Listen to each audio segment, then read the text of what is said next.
Hola, hoy vamos a hablar de los conceptos básicos de bioestadística para farmacología experimental preclínica. Hay dos tipos de estadística. Tenemos la estadística descriptiva, que es la que nos permite organizar y resumir datos para lo que es su descripción y análisis, pero esto lo hacen a través de cuadros, gráficos, distribuciones de frecuencia, cálculo de promedios, desviaciones estándar.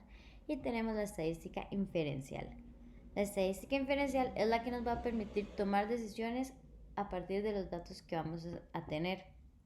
O sea, no como en la descriptiva, que solo es para verlos, pero no nos permite tomar decisiones a partir de ellos. Generalmente estos están asociados a una medida de incertidumbre. La estadística descriptiva también se pueden utilizar valores para presentar lo que se está viendo, como para agrupar los datos. Entonces tenemos medidas de tendencia central, que van a ser un valor representativo del conjunto de datos analizados. Por ejemplo, la media aritmética o el promedio, que es la suma de todos los valores dividido entre la cantidad de valores que tenemos. Después tenemos la mediana, que es cuando se ordenan los valores de menor a menor y de menor a mayor, y entonces el valor que tengamos en el centro va a ser la mediana. Luego tenemos la moda, que es el valor que más se presenta en nuestro conjunto de datos. Otras medidas que tenemos son las medidas de dispersión, que eso es lo que nos dan es la variabilidad y diferencias en magnitud presente en el conjunto de datos. Puede ser, por ejemplo, el rango, que nos da el límite inferior y el superior de los datos que tenemos, la varianza, la desviación estándar, el coeficiente de variación y el error estándar. La diferencia entre el error estándar y la desviación estándar es que el error se refiere a toda la población, mientras que la desviación se refiere a la muestra que tenemos de esa población. Luego tenemos los tipos de variables. Entonces tenemos las variables cualitativas, que se dividen en dos. Por ejemplo, está la ordinal, que esa tiene una dirección, o pueden ser ordenadas así, digamos, pequeño, mediano, grande.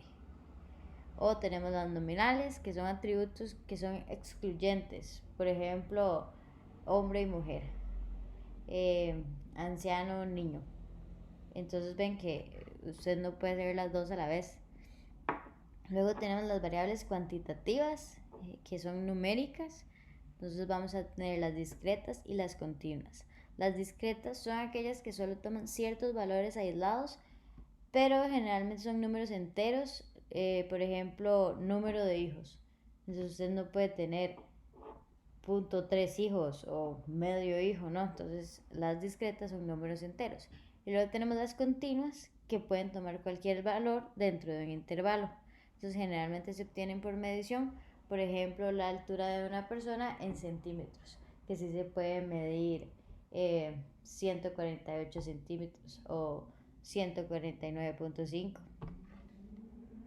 Entonces las distribuciones de frecuencia también se pueden presentar de manera gráfica, como por ejemplo por medio de un histograma o en la forma de un polígono de frecuencia, que es el que podemos observar aquí en este ejemplo. Cuando es una curva, entonces también podemos decir que si es simétrica la campana, se dice que la población o conjunto de datos sigue una distribución normal. Entonces aquí tenemos la distribución normal, que es donde podemos ver que forma como una campana. La mitad de la curva está dada por la media aritmética. Entonces a partir de ahí podemos ver dónde se ubican la mayoría de los datos. Por ejemplo, aquí la mayoría de los datos, ya sea, es decir, el 99.74 se ubica a 3 desviaciones estándar de lo que es la media aritmética. El 95% de los datos se ubica a 2 desviaciones estándar y el 68% a solo una desviación estándar. Bueno, entonces ahora vamos a entrar a lo que es la estadística inferencial. Recuerdan que esta es la que nos permite tomar decisiones de acuerdo con los datos que tenemos, no como la estadística descriptiva, que solo podemos presentar los datos. Entonces, para ver qué pruebas utilizamos aquí, esto va a depender del diseño experimental que tenemos, de si las variables dependientes e independientes son cuantitativas o cualitativas, también de si se cumplen una serie de supuestos o, requisitos que tienen que cumplir las pruebas para poder utilizarlas. Entonces aquí tenemos un cuadro donde nos dice, dependiendo de cuando la variable independiente es cualitativa, ya sea nominal o ordinal, cuál prueba se puede utilizar. Entonces vemos que tenemos la variable dependiente, aquí es cualitativa, y la variable dependiente cuantitativa. Entonces eso nos va a diferenciar qué tipo de pruebas utilizamos. Si es cualitativa, podemos utilizar pruebas exactas de Fisher, chi cuadrado, tablas de contingencias. Pero si tenemos una variable dependiente cuantitativa, que es como la que más se utiliza en los estudios preclínicos, entonces vamos a tener que hacer otro tipo de pruebas. Si lo que queremos es comparar grupos, vamos a tener pruebas paramétricas y no paramétricas. Ya más adelante les voy a explicar qué significa esto, pero entonces, si queremos comparar grupos, podemos usar en pruebas paramétricas la t-student, ya sea pareada o no pareada, y esta es la que vamos a ver el día de hoy. Y también, si es no paramétrica, se utilizan estas otras pruebas. Luego, en el caso que queremos comparar más de dos grupos, ya no podemos utilizar una t-student porque nos va a aumentar el error y habría que hacer muchas t-student para comparar varios grupos. Entonces, en lo que son las pruebas paramétricas tenemos los ANOVAs, ya sea la ANOVA normal o la ANOVA de mediciones repetidas, y en las no paramétricas tenemos la prueba de Kruskal-Wallis. Entonces, recuerden que nos vamos a centrar en lo que es la t-student y el ANOVA. Como les dije, hay pruebas estadísticas paramétricas. Una prueba estadística paramétrica es aquella que cumple con ciertos requisitos o supuestos generales. Entonces, los 4 requisitos son que sean muestras aleatorias, que la variable dependiente sea cuantitativa, que los valores de la variable dependiente sigan una distribución normal. Entonces, para eso se realizan pruebas de bondad de ajuste de normalidad, como la Kolmogorov-Smirnov o la prueba de Shapiro y Wilk. Y también tiene que cumplir que las varianzas de la variable dependiente de cada grupo de datos que se están comparando sean aproximadamente iguales. A eso se le llama que tengan homogeneidad de varianzas. Entonces, para ver esto, se hace la prueba TEST-F o la prueba de Levene. Ahora vamos a ver lo que son las hipótesis estadísticas, que son diferentes de la hipótesis biológica. Entonces recordemos que la hipótesis nula va a ser cuando uno dice que hay igualdad entre dos parámetros que se están comparando. Por ejemplo, de estos dos grupos de datos que tengo, yo voy a decir que mi hipótesis nula es que el promedio de estos datos es igual. Entonces quiere decir que provienen de la misma población estas dos muestras que tengo. Y la hipótesis alternativa se refiere a que existen diferencias entre los parámetros que se están comparando y entonces estas muestras no provienen de la misma población porque tienen valores distintos. Bueno, después vamos a tener lo que son los errores y el poder de una prueba. El error de tipo 1 es el que se comete cuando se rechaza una hipótesis nula que realmente era verdadera. O sea, cuando se afirma que existe un efecto de diferencia estadísticamente significativo cuando en realidad no existe. Entonces, cuando se presenta una hipótesis, la probabilidad máxima que aceptamos arriesgar como error tipo 1 se le va a llamar alfa. Y eso se debe fijar cuando se inicia el experimento. Entonces, el investigador debe fijar su probabilidad máxima. Usualmente está entre el 5% y el 1%. Entonces, después de realizar la prueba estadística, se va a calcular el valor P, que es la probabilidad de obtener un resultado tan o más extremo que lo observado si la hipótesis nula es verdadera. Es decir, que el valor de P también puede interpretarse como la probabilidad de que un resultado desviado del esperado se deba al azar y no que la hipótesis nula está incorrecta. Si el valor de P es menor que el valor de alfa, que habíamos fijado al inicio del experimento, entonces podemos rechazar la hipótesis nula y podemos decir que las muestras son estadísticamente diferentes con probabilidad de P menos alfa. Entonces, si P es menor a alfa, vamos a rechazar la hipótesis. Entonces, luego, el error tipo 2 es el que se comete cuando se acepta una hipótesis que es falsa o se afirma que no existe un efecto cuando en realidad existe, y esto puede ser biológicamente importante. Por ejemplo, Al ensayar una hipótesis, la probabilidad máxima que aceptamos arriesgar como error tipo 2 se llama beta. Esta probabilidad debería ser fijada igual que alfa al inicio del experimento. Entonces, el poder de un experimento se refiere a 1 menos beta, que es la probabilidad de detectar el efecto buscado al nivel de significación especificado, que generalmente está entre 0.8 y 0.9 o 80-90% si lo vemos en porcentaje. Entonces, para que se acuerden, el error tipo 1 es cuando decimos que cuando rechazamos la hipótesis y aceptamos la hipótesis alternativa, pero en realidad la hipótesis era nula. O sea, en este caso le están diciendo a este señor que está embarazado, pero él no está embarazado. Entonces estamos aceptando la hipótesis alternativa, aunque sea nula.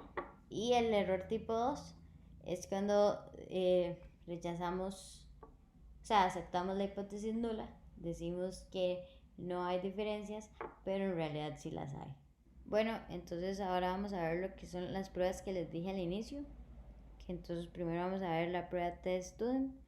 En general, esta indica la probabilidad de que dos conjuntos de datos fueran obtenidos de la misma población. Entonces lo que se hace es comparar dos grupos de datos. Entonces hay ciertos supuestos que se deben cumplir. Entonces estos son que la variable independiente es nominal con dos categorías, es decir, solamente se pueden comparar dos grupos, que la variable dependiente tiene que ser cuantitativa, puede ser discreta o continua, pero cuantitativa, que la variable dependiente se distribuye aproximadamente como una distribución normal, sin embargo tolera sesgos de normalidad ahí más o menos. Que los grupos tienen más o menos la misma cantidad de sujetos y que las varianzas entre los grupos son homogéneas, aunque también se podría aplicar para varianzas no homogéneas, pero en realidad se prefiere aplicarlo a homogéneas. Bueno, en algunas ocasiones el diseño del estudio establece que hay una dependencia entre los grupos con el fin de controlar o eliminar la influencia de variables extrañas. Por ejemplo, un estudio clínico cuando los mismos individuos pueden ser examinados antes y después de recibir algún tratamiento. O sea, el mismo individuo es su control y su tratamiento. Entonces, cuando esto ocurre, se realiza una test student pareada, que es porque hay una dependencia entre los grupos. Entonces, tenemos este ejemplo, que es un ejemplo de lo que se realizó en la facultad, pero les voy a ir diciendo cómo utilizar el programa para hacer esta prueba. Entonces, esta es una prueba de test student para muestras con varianza homogénea. Entonces, el ejemplo consiste en que se condujo un estudio para determinar la actividad antiinflamatoria de una sustancia X en un modelo de oreja.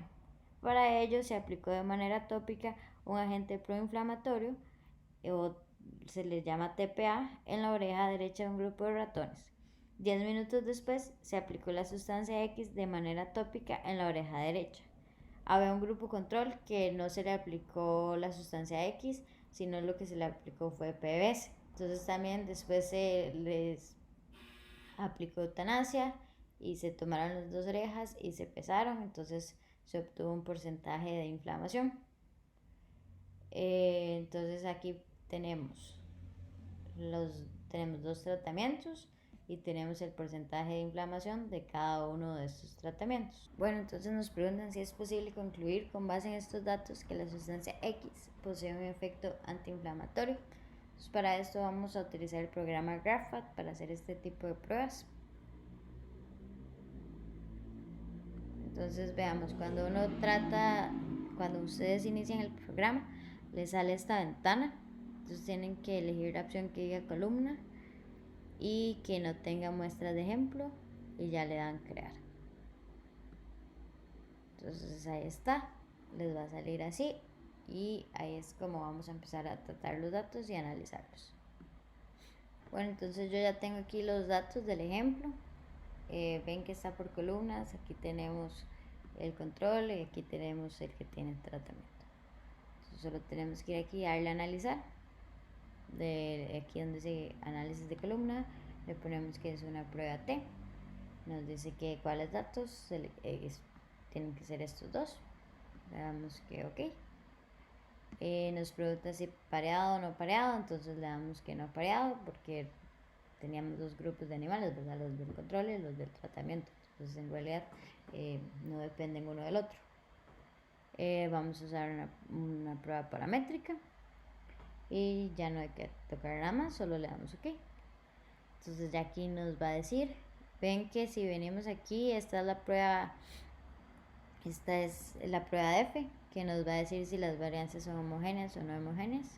Entonces ven que nos dice que no hay diferencias significativas, lo que quiere decir que sí son homogéneas, entonces cumple con los supuestos de estar de normalidad. Y cuando vemos el resultado de la prueba T, entonces podemos ver que el valor de P es menor a 0,05. Esto quiere decir entonces que podemos ver que sí hay significancia. De hecho aquí nos pone que sí. Entonces, en realidad el programa este es muy amigable y él mismo se hace las preguntas y se las contesta. Entonces uno puede ver si hay significancia o no hay significancia.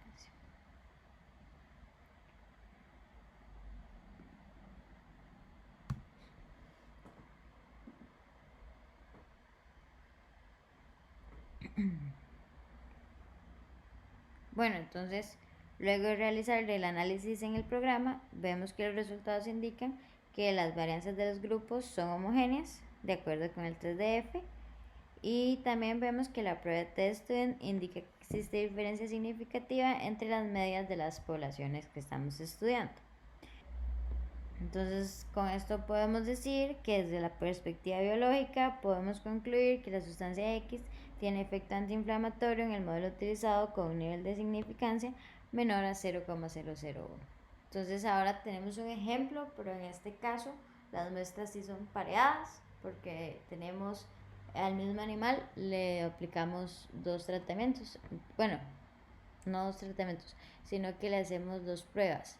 Se les mide el valor de glicemia antes del tratamiento y el valor de glicemia después del tratamiento. Entonces ven que son su propio control. Entonces aquí tenemos esto. Entonces nos preguntan si es posible concluir con base a estos datos que la sustancia X posee un efecto hipoglicemiante.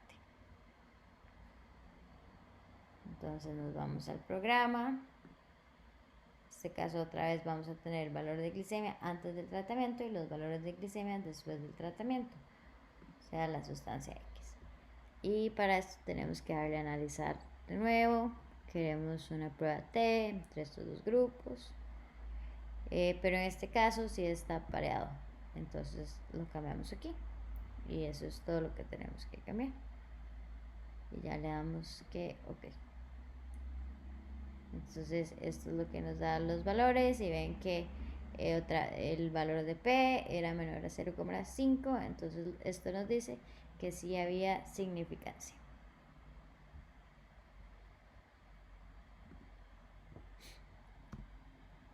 Entonces ven, al sí haber esto podemos decir biológicamente que la sustancia X sí tiene un efecto hipoglicemiante. Bueno, ahora vamos a ver lo que es el análisis de varianza o el ANOVA. Entonces, en los ejemplos que acabamos de ver, se estudia la diferencia entre las medias, pero de dos poblaciones, nada más. Pero generalmente hay que compararlo con más poblaciones, o sea, si tienen más tratamientos, o si tiene un control negativo o un control positivo. Entonces, realizar pruebas de Stun por separado, habría que hacer muchas pruebas. Y esto lo que va a hacer es que aumentemos el error tipo 1, que recuerdan era la probabilidad de rechazar la hipótesis nula cuando en realidad era cierta. Entonces esto nos puede llevar a tener conclusiones falsas y lo queremos evitar. Además habría que estar haciendo muchas pruebas T porque serían muchos grupos y no queremos eso tampoco. Entonces utilizamos un ANOVA que resulta muy útil ya que nos evitamos aumentar tanto el error tipo 1. Entonces tenemos varios tipos de ANOVAs. Tenemos el ANOVA de una vía unilateral, que este se aplica cuando existe un solo grupo para la variable dependiente. Por ejemplo, estudiar el efecto de 4 tratamientos sobre los niveles de glicemia en ratas. Y tenemos el ANOVA de dos vías o bilateral, que se aplica cuando existen grupos o bloques para la variable dependiente. Por ejemplo, estudiar el efecto de 4 tratamientos sobre los niveles de glicemia en ratas, pero por sexo. Igual que lo anterior, la ANOVA tiene que cumplir con ciertos supuestos. Entre ellos es que la variable independiente es nominal con 3 o más categorías, que la variable dependiente es métrica, que los grupos son independientes, que el tamaño de los grupos es parecido y que la variable dependiente se distribuye aproximadamente como normal y las varianzas de los datos en los diferentes grupos de la variable dependiente son homogéneas. Cuando uno realiza un ANOVA y puede ver como, ok, hay diferencias entre los grupos, pero se están comparando varios grupos, entonces también interesa saber entre qué grupos hay diferencias, porque si yo estoy comparando varios tratamientos contra un control, yo quiero saber cuál es el tratamiento que me está presentando diferencias respecto al control. Entonces para esto se utilizan pruebas de rango o pruebas de comparación múltiple o estudios post-hoc. Hay varios, está el Tukey, el Duncan, el Dunet y el Bonferroni. El más utilizado es el Tukey, se utiliza universalmente y este lo que hace es comparar todos los grupos entre sí. Y luego tenemos el de Dunet, que este es un toque más sensible y se utiliza cuando se comparan tratamientos, pero contra el grupo control. O sea, en el Tukey comparamos entre todos los tratamientos y en el Dunet solo comparamos los grupos que tenemos contra el grupo control. Bueno, entonces ahora vamos a hacer un ejemplo de un ANOVA. Entonces estos datos corresponden a datos de presión arterial medidos en pulgadas de mercurio de ratones hipertensos transgénicos. Son 3 grupos de 6 ratones cada uno. Entonces se aplicaron 3 fármacos diferentes y teníamos un grupo control. Entonces queremos saber si hay diferencias significativas entre las medidas de los grupos y en caso de que las hubiera, entre cuáles grupos hay. Entonces de nuevo vamos al programa, colocamos los datos en columnas. Aquí está la control, fármaco A, fármaco C, fármaco D. Vamos y le damos a analizar. Le damos que un ANOVA, si queremos de estos 4 grupos. Le damos OK. Sí, es un ANOVA. Entonces queremos hacer comparaciones múltiples. Y queremos entonces comparar la media de cada columna contra la media de cada columna. Le damos aquí a Options y elegimos cuál prueba queremos hacer. En este caso queremos hacer una Tukey y en realidad la recomendada, como lo dice el programa. Ya le damos OK. Entonces, aquí podemos ver los resultados. Ven que el valor de P es menor a 0,05. Entonces esto nos quiere decir que hay diferencias significativas entre los grupos. Pero otra vez, digo que eran 4, pero entre cuáles grupos tenemos diferencias significativas. Entonces para eso es que utilizamos las pruebas de comparaciones múltiples o post-hoc. Entonces tocamos esta otra ventana. Entonces aquí nos va a decir las comparaciones que se tienen, cuáles habían diferencias significativas. Entonces, por ejemplo, aquí nos dice que hay diferencias significativas en esta. Entonces dice que el fármaco D respecto al control, sí se encontraron diferencias significativas cuando se utilizó este tratamiento, a diferencia de los demás. Ven que aquí dice no y solo en este tiene un sí. Bueno, entonces ya vimos que de acuerdo a los resultados que obtuvimos en el grupo, si hay diferencias significativas entre los grupos. Más específico, pudimos ver que había diferencias significativas entre el fármaco C y el grupo control. Eso lo que quiere decir es que solamente la droga C posee un efecto hipotensor en el modelo que estamos estudiando. Bueno, entonces de manera análoga a la T de estudio empareada puede existir la posibilidad de que más de 3 grupos estén pareados o pertenezcan a un mismo bloque. Por ejemplo, en el ejercicio 3 puede darse la situación de que se colocaron 4 ratones por jaula, se asignó al azar uno de los 4 tratamientos posibles a cada animal y se trabajaron en días diferentes. Si ese fuera el caso, entonces se trata de un diseño experimental por bloques y el análisis estadístico sería un ANOVA por bloques aleatorios, que además de eliminar la variabilidad dentro de los grupos, elimina la influencia de la variación entre los bloques, o sea, la variación de haber realizado el experimento en días diferentes. Entonces, este diseño controla una fuente de variación dada por diferencia entre bloques, con lo que se aumenta la sensibilidad de la prueba y por lo tanto se puede reducir el número de animales necesarios para encontrar diferencias estadísticamente significativas. Bueno, entonces con este último ejemplo podemos ver, introducir el tema de diseño experimental. Es importante porque, por ejemplo, los métodos estadísticos asumen que los únicos errores que se cometen son errores aleatorios. Sin embargo, si uno tiene un diseño de un experimento que no es adecuado, puede introducir en los datos errores denominados errores sistémicos. Por ejemplo, en el ejemplo que acabamos de ver, algunos errores sistémicos que podrían pasar si el experimento se realiza en diferentes días. Puede ser que se tome la presión arterial a una hora diferente, que hayan condiciones ambientales de ruido distintas cada día, que hayan diferencias de ubicación de las cajas en el recinto secundario, que hayan diferencias en la preparación de reactivos y tratamiento, que hayan diferencias por cambio de investigador o persona que va a estar manipulando al animal, o la persona que va a tomar la presión arterial, y así hay un montón de cosas que pueden pasar, y esto nos introduce errores sistémicos. Entonces, si yo no tomo en cuenta estos errores y, por ejemplo, yo coloco 6 animales por caja y trabajo un tratamiento por día, cuando hagamos el análisis estadístico nos podría conducir a conclusiones falsas.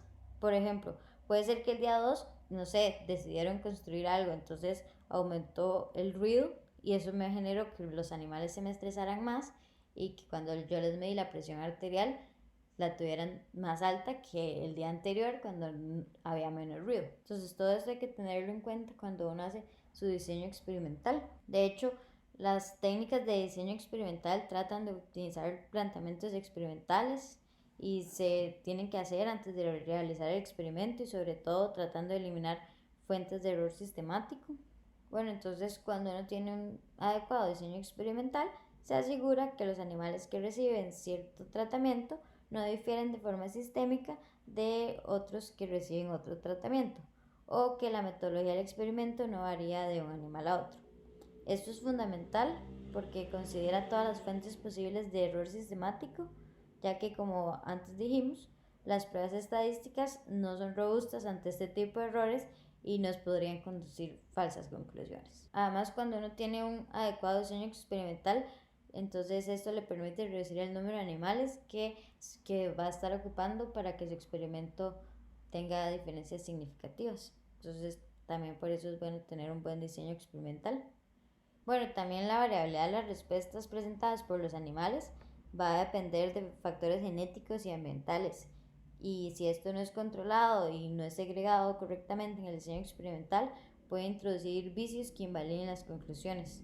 De hecho, en varias encuestas realizadas sobre trabajos publicados en revistas prestigiosas, indicaron que más del 60% de las publicaciones presentan deficiencias relacionadas con diseño estadístico o utilizan un número inadecuado de animales. Entonces da lugar a incertidumbre sobre las conclusiones y a cuestionamientos éticos sobre el uso de animales de laboratorio y de cómo plantearon el experimento. Por lo tanto, es importante que los estudios con animales estén bien diseñados y estén correctamente analizados e interpretados, porque si el diseño experimental es el adecuado, los experimentos se realizarán con el mínimo número requerido para alcanzar los objetivos, cumpliendo así también los principios éticos y normativas internacionales relacionados con todo esto que es la experimentación animal. Bueno, entonces hay varios tipos de diseños experimentales. El ejemplo anterior es un diseño por bloque, entonces se puede controlar una o varias variables, pero no se conoce el efecto de dichas variables. Y, por ejemplo, para estudiar el efecto de una o varias variables sobre la variable de estudio se utilizan diseños factoriales. Por ejemplo, si se quiere estudiar el efecto de 4 tratamientos sobre la presión arterial en ratones por sexo y dieta. Y eso sería por hoy. Hasta luego.